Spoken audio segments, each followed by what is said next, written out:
Selamat berjumpa lagi. Pada kesempatan ini saya akan menyampaikan sharing hasil penelitian dengan judul Kesiapan Teknologi dan Penerimaan Teknologi pada Pegawai Development Bank of Singapore, Cabang Bekasi dalam memberikan pelayanan.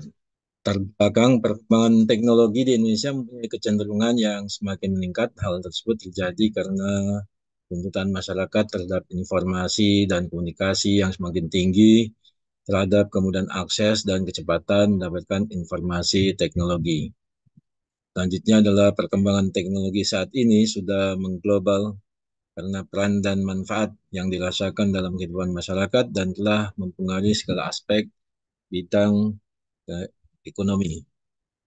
Melalui teknologi yang modern, informasi dapat diperoleh dengan cepat, akurat, dan relevan.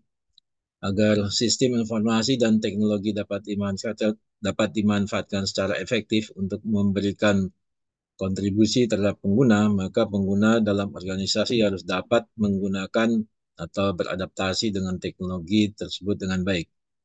Semakin menerima sistem teknologi informasi yang baru, maka semakin besar kemauan pengguna atau pegawai untuk merubah praktek yang sudah ada dalam penggunaan waktu dan usaha untuk memulai suatu cara pada sistem teknologi yang baru. Jadi dengan adanya teknologi yang baru, maka pengguna atau orang harus bisa mulai menyesuaikan dengan teknologi tersebut. Teknologi informasi yang berkembang dalam penelitian pada Bank DBS Indonesia untuk mau menggunakannya. Penggunaan teknologi informasi pada Bank DBS merupakan bagian dari pelayanan terhadap nasabahnya. Untuk itu, setiap pegawai harus dapat menggunakan teknologi informasi sebaik mungkin. Namun demikian, tidak tidak siapnya dan tidak menerimanya teknologi informasi dari pegawai bank tidak sama. Ini terlihat dari adanya pelayanan yang belum memuaskan ketika menggunakan teknologi informasi. Perumusan masalah dalam penelitian ini tentunya menggunakan model TRAM, teknologi readiness dan teknologi acceptance. Oleh karena itu rumusannya sebagai berikut adalah apakah optimisme berhubungan positif dengan persepsi kegunaan. Kemudian apakah optimisme berhubungan positif dengan persepsi kemudahan penggunaan. Apakah sifat inovatif berhubungan positif dengan persepsi kegunaan. Apakah sifat inovatif berhubungan positif dengan persepsi kemudahan penggunaan. Apakah ketidakamanan berhubungan negatif dengan persepsi kegunaan? Apakah ketidakamanan berhubungan negatif dengan persepsi kemudahan penggunaan? Yang ketujuh, apakah ketidaknyamanan tidak signifikan berhubungan dengan persepsi kegunaan? Kedelapan, apakah ketidaknyamanan berhubungan negatif dengan persepsi kemudahan penggunaan? Yang kesembilan, apakah persepsi kemudahan penggunaan berhubungan positif dengan persepsi kegunaan? Yang kesepuluh adalah apakah persepsi kegunaan atau manfaat itu berhubungan positif dengan penggunaan aktual? Yang ke-11, apakah persepsi kemanfaatan sistem kemudahan penggunaan, artinya kemudahan penggunaan berhubungan positif dengan penggunaan aktual. Jadi ada 11 rumusan di dalam TRAM, Teknologi Readiness Acceptance Model. Tujuan penelitiannya adalah tentunya untuk mengetahui hubungan-hubungan tersebut. Jadi ada 11 juga tujuannya sesuai dengan perumusan masalah. Kemudian model konseptualnya adalah model TRAM-nya, itu ada optimism, itu innovativeness, security, insecurity, kemudian discomfort, itu mempunyai hubungan-hubungan dengan persepsi kegunaan dan persepsi kemudahan menggunakan. Yang kemudian yang antara persepsi kemudahan penggunaan dan persepsi kegunaan itu juga berhubungan dengan aktual penggunaan. Berdasarkan kerangka penelitian tersebut, maka disusunlah hipotesa penelitian sebagai berikut, yaitu H1, optimisme berhubungan positif dengan persepsi kegunaan. H2, optimisme berhubungan positif dengan persepsi kemudahan penggunaan. H3, innovativeness atau sifat inovatif berhubungan positif dengan persepsi kegunaan. H4 sifat inovatif berhubungan positif dengan persepsi kemudahan penggunaan. H5 ketidakamanan berhubungan negatif dengan manfaat yang dirasakan atau kegunaan. H6 adalah ketidakamanan berhubungan negatif dengan persepsi kemudahan penggunaan. Dan H7 adalah ketidaknyamanan tidak signifikan terkait atau berhubungan dengan kegunaan yang dirasakan. Kemudian H8 ketidaknyamanan berhubungan negatif dengan persepsi kemudahan penggunaan. H9 persepsi kemudahan penggunaan berhubungan positif dengan persepsi kegunaan. H10 kegunaan atau manfaat yang dirasakan terkait positif dengan penggunaan aktual. H11 persepsi kemudahan penggunaan berhubungan positif dengan penggunaan aktual. Jadi itulah ada 11 hipotesa. Metodologi penelitian, lokasi penelitian adalah pada kantor Bank DBS Indonesia cabang Bekasi. Populasi dan sampelnya, populasi dalam penelitian ini adalah mengambil populasi dengan jumlah 80 orang. Teknik pengambilan sampelnya adalah sampel jenuh, jadi diambil 80 orang. Teknik pengumpulan data adalah dengan wawancara, kuesioner, kemudian ada studi pustaka. Kemudian skala pada kuesioner menggunakan skala Likert. Metode analisis itu adalah menggunakan uji PAT analisis, uji validitas, uji reliabilitas, kemudian pengolahan data dengan menggunakan SPS dan AMOS. Hasil dan pembahasan berikut adalah hasil dari uji validitas untuk variabel X1 yaitu optimism. Di sini terlihat pada dasarnya adalah R hitung itu masih lebih besar daripada R tabel, sehingga dapat disimpulkan bahwasannya semua indikatornya adalah valid. Kemudian untuk uji variabel X2 inovasi itu di sini adalah nilai R hitungnya semuanya lebih besar daripada R tabel, sehingga dapat disimpulkan bahwasannya indikatornya semuanya adalah valid. Kemudian untuk ketidakamanan X3 di mana R hitungnya lebih besar daripada R tabel, maka dapat disimpulkan semuanya adalah valid. Kemudian untuk ketidaknyamanan di sini adalah R hitungnya lebih besar daripada R tabel, maka dapat disimpulkan adalah indikatornya adalah valid. Kemudian untuk persepsi manfaat kegunaan, di mana di sini adalah R hitungnya lebih besar daripada R tabel, maka dapat dikatakan indikatornya adalah valid. Kemudian untuk persepsi kemudahan penggunaan, di mana R hitung lebih besar daripada R tabel, sehingga dapat dikatakan valid. Untuk uji reliabilitas untuk masing-masing variabel, di mana masing-masing variabel mempunyai nilai alfa Cronbach lebih besar daripada 0,6, maka dapat dikatakan bahwasanya semua hasil dari kuesioner ini adalah reliable. Analisa analisisnya adalah sebagai berikut.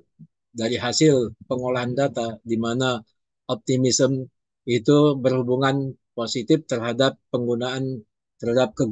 Ini diindikasikan dengan nilai P-nya, nilai probabilitasnya adalah 0, lebih kecil daripada 0,05. Sehingga untuk hubungan optimisme dengan kegunaan ini mendukung hipotesa. Kemudian yang kedua adalah optimism berhubungan dengan kemudahan menggunakan. Di sini adalah P, nilai probabilitasnya adalah lebih kecil daripada 0,05, maka hasil penelitian ini mendukung hipotesa. Kemudian untuk inovasi berhubungan dengan persepsi kegunaan. Di sini karena nilai P-nya lebih besar daripada 5%, maka hasil penelitian yang terkait dengan hubungan ini tidak mendukung terhadap hipotesa. Ya. Kemudian untuk hubungan inovasi dengan kemudahan penggunaan, ini adalah mendukung hipotesa karena di sini nilai P-nya lebih kecil daripada 5%. Kemudian untuk ketidakamanan terhadap persepsi kegunaan, di sini adalah nilai P-nya lebih besar daripada 5%. Dan juga di sini nilainya adalah positif, sedangkan pada hipotesa adalah hubungannya adalah negatif. Kemudian untuk ketidakamanan terhadap persepsi kemudahan, di sini adalah nilai P-nya lebih besar daripada 5% dan tidak signifikan. Kemudian untuk hubungannya di sini adalah hubungannya positif, pada teorinya adalah atau pada hipotesanya seharusnya adalah negatif, sehingga untuk hubungan ini tidak mendukung hipotesa. Kemudian untuk ketidaknyamanan dengan persepsi kegunaan di sini adalah eh, dia positif dan dia tidak signifikan. Jadi ini sesuai dengan hipotesanya. Jadi di sini mendukung hipotesa. Kemudian untuk ketidaknyamanan terhadap kemudahan menggunakan, ini adalah pada hasil penelitian ini hasilnya nilai probabilitasnya lebih besar daripada 5%, sehingga dia tidak mendukung hipotesa. Dalam dalam hal yang lain, di sini ketidaknyamanan terhadap ke persepsi kemudahan harusnya nilainya adalah negatif, akan tetapi di sini adalah nilainya positif. Sehingga oleh karena itu hasil penelitian tentang hubungan ini tidak mendukung hipotesa. Kemudian untuk persepsi kemudahan terhadap hubungannya terhadap kegunaan, di sini hubungannya adalah positif dan di sini masih lebih kecil nilai P-nya 5%. Jadi ini hasil hubungan ini adalah mendukung hipotesa. Kemudian untuk persepsi kegunaan terhadap nilai perilaku, di sini hasilnya tidak signifikan dan positif. Berarti di sini tidak mendukung hipotesa. Kemudian hasil persepsi kemudahan berhubungan dengan nilai perilaku, di sini adalah signifikan 0,01, lebih kecil dari 5%. Berarti persepsi kemudahan berhubungan dengan nilai perilaku ini mendukung terhadap hipotesa. Oleh karena itu dari 11 hipotesa ini yang yang tidak mendukung adalah 1, 2, 3, 4, 5. Jadi ada 5 yang tidak mendukung terhadap hipotesa. Sedangkan yang 6-nya lagi telah mendukung terhadap hipotesa. Analisisnya kenapa